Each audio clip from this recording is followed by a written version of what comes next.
Bismillahirrahmanirrahim. Assalamualaikum warahmatullahi wabarakatuh. Saya Virginia Sylvia Rajan. Di sini akan menjelaskan kepada kalian tentang berbagai pandangan filosof pendidikan. Yang pertama adalah pandangan pendidikan progresivisme. Konsep progresivisme mengusung konsep 1. Anak diberi kebebasan untuk berkembang secara alami. 2. Minat siswa dirangsang dengan pengalaman langsung yang merupakan rangsangan terbaik untuk pembelajaran. Yang ketiga, guru menjadi sumber atau pemandu dalam aktivitas pembelajaran. Yang keempat, ada kerjasama antara sekolah dengan keluarga. Yang kelima, sekolah menjadi sebuah laboratorium untuk mengeksperimen dan sarana dalam memperbaiki sistem pendidikan. Prinsip ini menjadikan sekolah sebagai tempat yang menyenangkan sehingga anak akan bebas untuk melakukan eksperimen, bermain, dan mengoperasikan diri mereka sendiri. Yang keenam, tidak menekankan pada subjek atau mata pelajaran, tetapi menekankan anak sebagai pembelajar. Yang ketujuh, menekankan pada aktivitas dan pengalaman daripada keterampilan verbal dan literasi.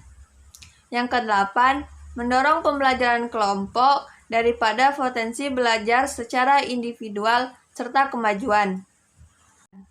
Tujuan progresivisme adalah mendidik individu sesuai minat dan kebutuhan. Siswa mempunyai kesempatan yang luas untuk mengembangkan bakat dan minat sebagai aktualisasi diri.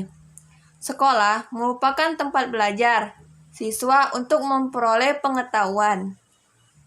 Hal ini dilakukan melalui proses interaksi antara seorang siswa dengan lingkungan atau seorang siswa dengan pengalamannya. Oleh karena itu, progresivisme tidak menekankan pada apa yang dipikirkan, tetapi bagaimana berpikir. Siswa dibekali keterampilan-keterampilan untuk memecahkan masalah.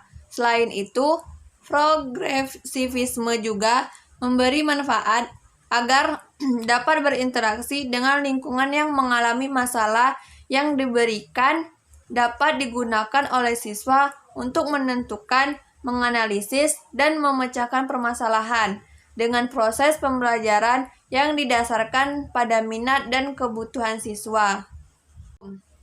Pendidikan menekankan pada minat dan kebutuhan siswa.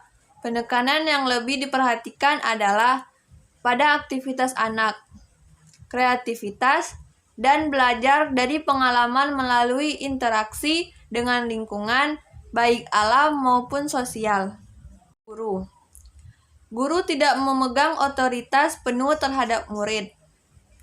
Guru lebih sebagai pembimbing, penasehat, dan pengarah bagi siswa. Pendidik sebaliknya sebagai pengarah dalam kegiatan diskusi, merencanakan dan melaksanakan pembelajaran. Pendidik harus menciptakan suasana pembelajaran yang kondusif dan memberikan lingkungan belajar terbaik bagi siswanya. Dalam membimbing, guru tidak boleh menguasai,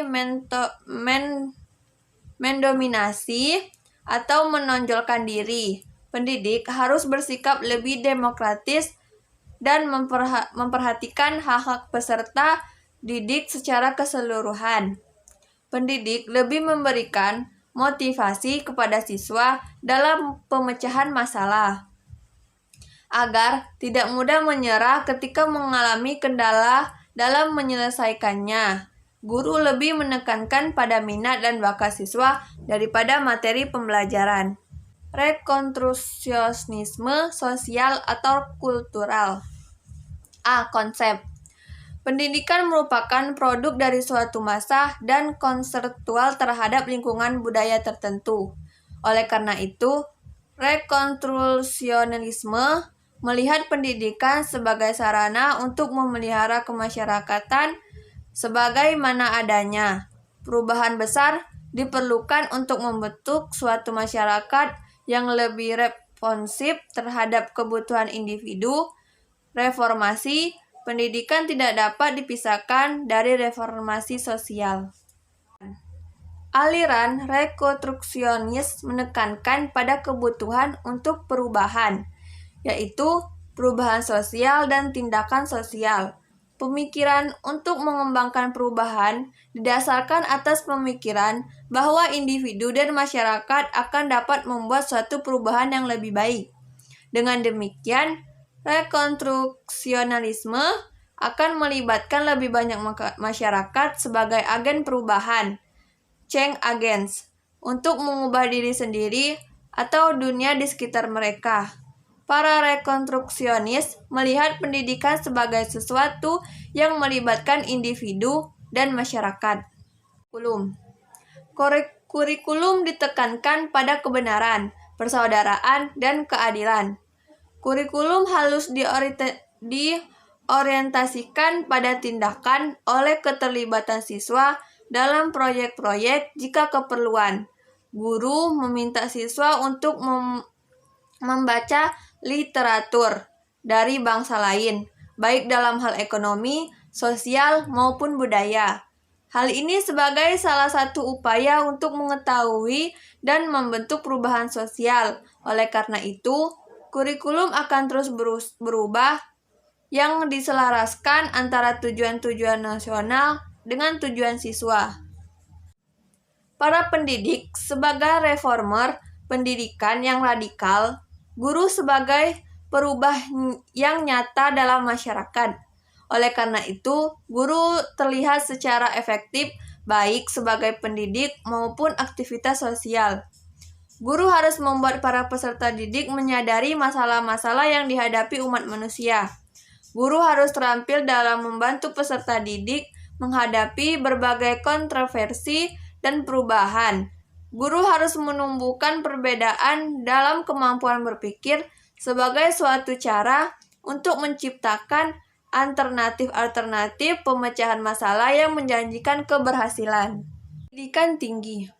Pendidikan tinggi merupakan pendidikan formal yang menyelenggarakan program pendidikan diploma, sarjana, magister, spesialis, dan doktor.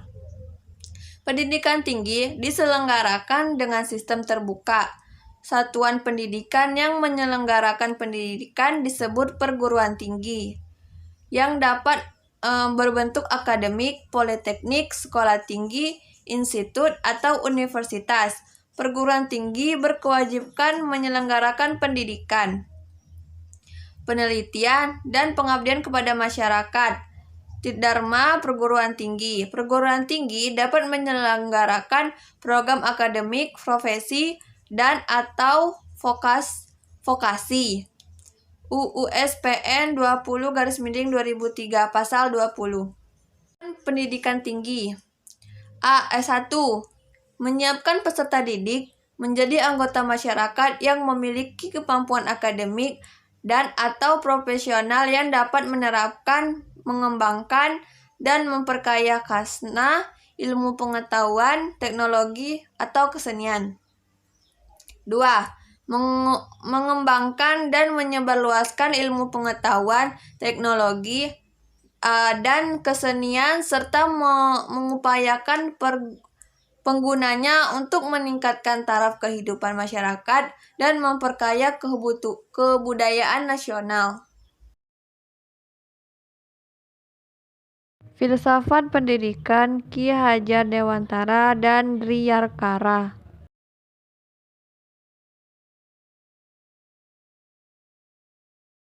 Pandangan Al-Ghazali tentang pendidikan itu terbagi menjadi dua.